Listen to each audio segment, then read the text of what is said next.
Ayan, magandang umaga. You are watching on Candice Journey or The Extend Journey. And I'm your Candice.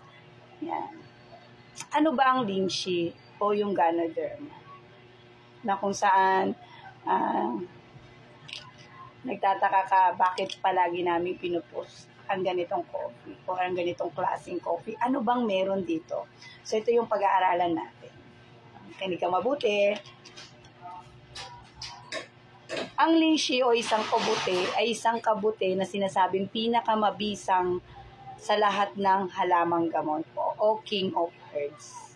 Nagmula pa noong unang araw. So Ganoderma lucidum ang scientific name nito, na kung saan ang lynchy coffee ay mabisang pantulong, no, para ayusin o balansihin yung ating pangangatawan. Hindi ito nakakasama kahit marami ang ating kainin, dahil ito ay nagtatagal sa ating katawan sa loob ng 20 at 30 oras. Sa makatuwid, ito ay napatunayang walang side effect. Walang nakakalasong sangkap. Ito ay pwedeng kainin ng kahit sinong tao, kahit na anong edad, kahit pa ang babaeng nagdadalang tao. Tinutulungan ng lynchy coffee ang ating katawan para labanan ng mga sakit, dahil inaayos nito ang katawan sa pamamagitan ng paglilinis o pagtanggal ng lason na naipon sa ating katawan, at ibinabalanse nito para magtrabaho ng tama at maayos upang ang ating katawan mismo ang lumaban at magpagaling sa ating mga sakit. Sa mga tuwid, ang ating katawan ang pinakamagaling na manggagamot o the best doctor dahil sa natural na immune system nito. Ang lynchy ang kasagutan sa lahat ng problema ng tao hinggil sa kalusugan sa makabagong panahon.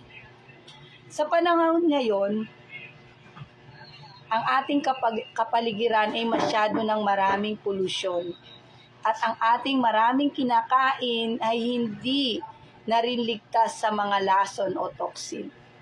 Lahat ng chronic diseases ay dahil sa mga lason na nasa ating katawan, at dahil na rin sa hindi balanse ang trabaho ng ating katawan.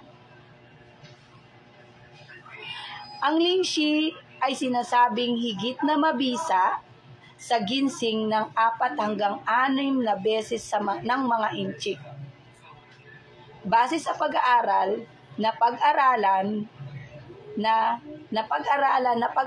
na may 2,000 phytochemicals ang taglay ng lynchy.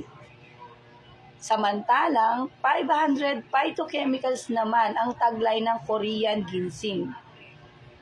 Pag tayo ay nakaramdam ng kakaibang pakiramdam, ay huwag nating ihinto ang paggamit ng lynchy, sapagkat ito ay tinatawag na healing crisis.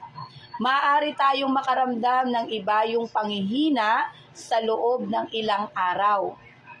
Matapos, ito ay ibabalik ang sigla ng ating katawan at makakaramdam tayo ng higit na ginhawa at paglakas ng ating katawan. Sa mga eksperimento at pagsasaliksik hinggil sa nagawa ng lynchy ay napakarami para isulat lahat. Base sa mga pasyente at mga nakakagamit nito, napatunayan na totoo ang impormasyon na mahusay ang lynchy sa lahat ng karamdaman. Ang mga patotoo ay nangyayari sa iba't ibang mga bansa.